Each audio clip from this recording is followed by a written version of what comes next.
with Meeka. I just want to start out by saying thank you all for all the support, all the text messages, messengers, the emails. I really appreciated them all. This is not an easy journey for me. I wanted to continue on my journey of talking about my childhood hurt. This is things that happen in my life. I'm not trying to attack my mother at all, but at the end of the day, I have to free myself, and that's what I'm trying to do. I got a little backlash from my last video. I didn't expect my mother to be happy about me talking about things that she just always wanted me to be quiet about and not speak about. But verbally, she slapped me in my face and told me that I was lying. So that was very hurtful, because I don't think anyone wants to pour their heart out for someone to tell them that they're lying. That was horrible. I guess the lies were about the 1234 Ripley, Bishop Anderson's church. I'm gonna go ahead and address the Bishop Anderson situation. I'm only talking about my experiences in church. One of my only first memories of church, PCG. I was real little. I got saved and filled with the Holy Ghost there. I got baptized. I remember when I first came there, my mom had some little earrings in my ears. The pastor sat me on his lap and told me, we don't wear earrings at this church, you know. And he took my earrings out my ears and gave them to my mom, if I ain't mistaken. Because at that time, Pentecostal was very strict. You didn't wear earrings, you didn't wear makeup, you didn't wear pants, because they were pertaining to a man. That was just the olden days, where I believe that religion should have kept a little bit of that. Because later on, it's hard to tell between the Christians and the hookers. Just saying. It's hard to tell between the two. They all want to wear 9-inch heels and designer pantyhose and slits up the legs and miniskirts. So yeah, in the Church of God, I mean, seducing the husbands and the pastors and stuff, you know. It's just not ladylike being a woman of God. So that's my opinion. I'm gonna get back to my story because I get off into the clouds. Bishop Anderson and his wife were just this mega beautiful couple. Our black churches, because my husband was very confused about this, the pastor's wife is called the First Lady. The First Lady, okay? I know the First Lady is the president's wife, I know, but in our church, our First Lady was the pastor's wife. And honey, it's a shame how many people want to be the doggone First Lady. You hear me? It is a shame how many women want to be the First Lady. That's a big shoe to fill. That is a big shoe to fill. You hear me? Trying to be the First Lady, honey. Well, I tell y'all what, I had the best First Lady, because Sister Anderson was the best First Lady, and I don't think nobody around here can top her. None of y'all can top her. She was the best. Oh, just a beautiful soul. And there is just not too, I'm not trying to brag on her, but there's not too many ladies out here that are real ladies like she is. Oh, she just carried herself with such morals and honor. She was a school teacher. She taught kids for many years. She played the piano, the organ. I mean, I think she could pretty much play the piano or the organ. I think she played by ear. She could play by music as well. And beautiful on the inside and beautiful on the outside. You know, just a beautiful rounded lady. Bishop Anderson was very lucky. I'm just gonna be completely honest, you guys, and I don't mean to toot these people's horns or anything, but they were just a beautiful family. They were like my Cosby Show in real life. And I remember Bishop Anderson and his wife coming to our house and praying for my mother when she was going through changes with Babers. They had a very abusive relationship, a lot of abuse. among each other. And she at times would get very, very depressed, and she would have migraines and she could barely get off the couch. She would fast for like, couldn't eat, so she would just drink water and said it was fasting. She would do that a lot for like weeks at a time. The pastor and his wife used to come to the house and literally pray for her right on the couch where she laid. And they would put hands on her and pray for her and stuff. I mean, that's when they did house calls. The religion was really different back then. They were really caring about their members back then. Yeah, I used to lay hands on my mom and pray for her as well. And she always told me that my prayers worked. She also told me that I had a gift from God. I don't know, my mom's told me so much. Oh, you got a gift of prophecy. You got a gift for this, you got a gift for that. Then as soon as she gets mad at me, I'm the devil. So, I mean, which is it? Do I have a gift from God or am I the devil? Okay. Whatever you say. I just take it as a grain of salt. We moved away to Texas. When we came back, Bishop Anderson and his family had built this huge church on Ripley. Started going regularly. I remember my mom spending a lot of time at the church. My mom spent a lot of time at that church. I don't think she was receiving any kind of salary. I don't think she was getting paid to be there, but I mean, she was there from the time the church doors opened in the morning for morning prayer. Spent a lot of time there. I remember when she was married to this husband I was talking about in my last story, there was times I just didn't want to go home after I got out of school. And I went to Central. So Central wasn't too far from the church. My mom would be like, I'm about to head over to the church. I can drop you off at home or you can come to the church with me. And of course, I never wanted to go home. So I always went to the church with her. And when I would go to the church with her, you know, I'm thinking I'm about to go in the office with her and sit down. You know, really, I'm ready. I'm ready for this to speed up. You know, let's go. I don't want to spend all day at the church. Because to be honest, I really didn't like being there. You know, I just didn't. So I didn't want to spend a lot of time at the church if I didn't have to. And so I was like more or less wanting to hurry up, speed it along so we can go. Well, first, when we entered into the church, we would come through the back door. And Mother G is what I'm going to call her because I don't want to use her name. And may she rest in peace. She's a beautiful lady. Mother G. Her office was right off to the right. And when you go inside the back of the church to head down to Bishop's office. Mother G couldn't stand seeing my mom come, boy. I'm telling you, when my mom walked... when my mom walked into those doors... Mother G she just could not stand my mother. And I never really understood it. You know, I was young. You know, there was a lot of people in the church that couldn't stand my mom. And there was a lot of married women in the church. Like I mentioned on one of my past videos when I was doing my hair washing and I was cracking jokes about it. There was a lot of women in that church that just did not trust her around their husbands. They just did not trust her around their husbands, okay? My mom was a very friendly lady. It could come off as in she was flirting with them. But in my heart of hearts, I want to say that she was just friendly. She was just sometimes seems over friendly with the opposite sex. So I can understand why women would not feel comfortable with her being around their men. I get it. 100% I get it. Mother G just couldn't stand seeing my mom come. Back to that story. We would enter in. I would think I'm going into the office with her.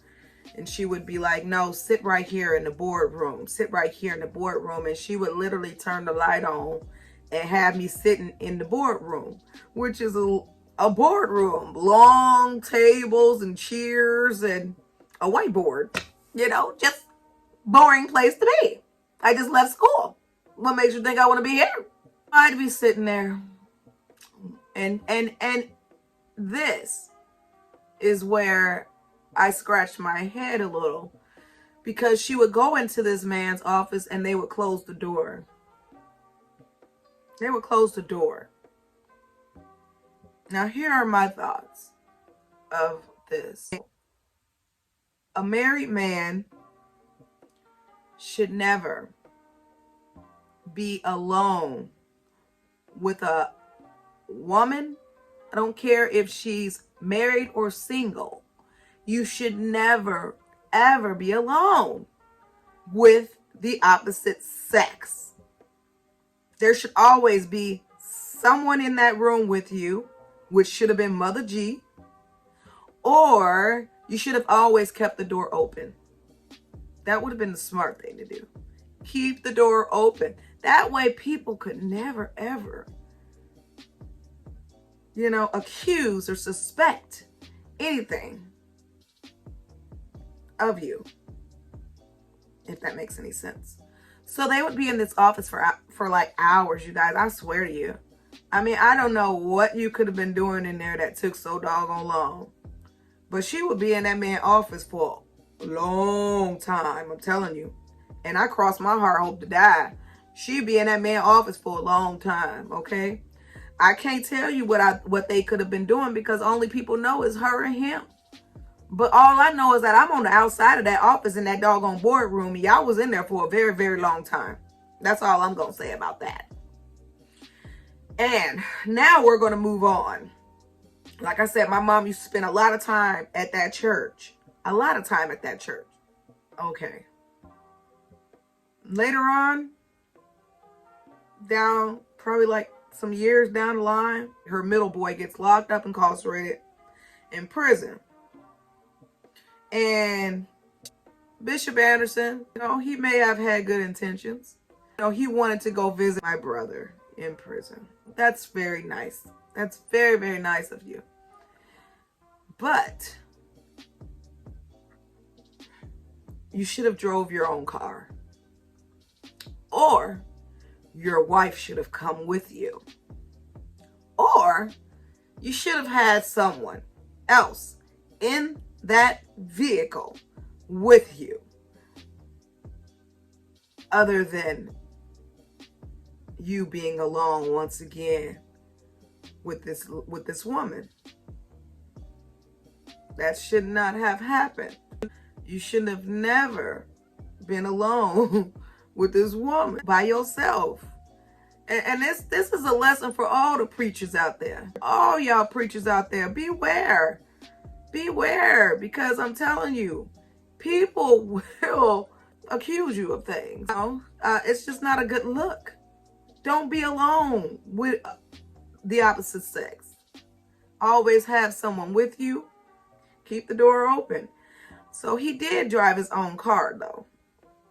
She should have drove her own car, or they should have had someone with them. They get to the prison, they visit my brother, and they're on their way back to Davenport. And this is where he say, she say comes in. And this is where we're going to say allegedly happened on their ride back home. So allegedly, Bishop Anderson told my mother that if she didn't have sex with him, she had to get out of the car and hitch her ride home. Okay. Me personally, I would have just had to hitch that ride home. I'm just sorry. I'm not about to have sex with this man knowing that he got this beautiful wife at home and his family at home. I'm not going to do that. I'm going to hitch my ride home. Hitching rides shouldn't have been a surprise to her. I'm sure she's familiar with hitching rides. I would think. I mean, she lived pretty a hard life. She's been through and experienced a lot in her life, and I'm sure that she's hitched a ride or two. So, me personally, I would have had to hitch that ride. He allegedly R-word her. He R-word her. So that's what she said. Allegedly, that's what she said. That's what she said. So on our way home, and you got back to Davenport, me personally, why didn't you go to the police? Why didn't you go to the police? They would have did a rape kit on you, and he could have been charged. Yep. No one in the Quad City want to believe you. They would have believed that police record. I guarantee you that. But no, we didn't report this. We didn't report this. What happened was, somehow she was supposed to clean their house. She was supposed to clean their house.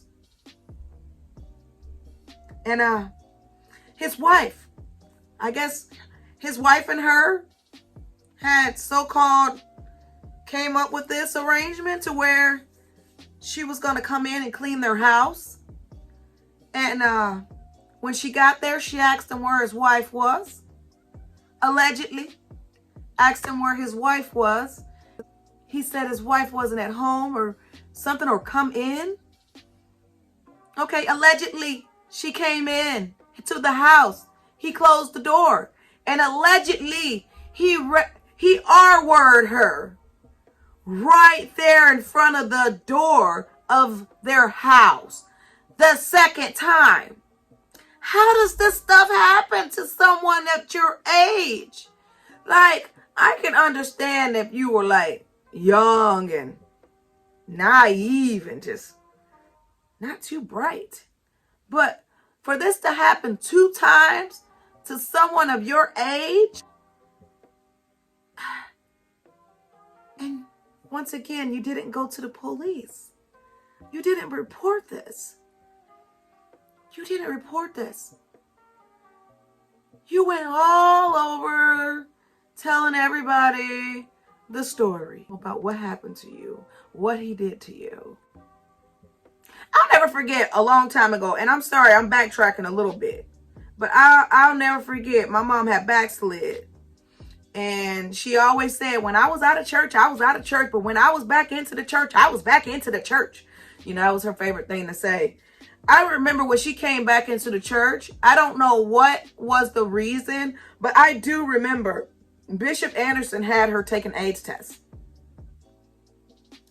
I do remember that. I don't know why he had her do that, but he had her take an AIDS test. I do remember that. That was just something that just popped up in my head that I just didn't understand why he had her do that, but he did have her do that.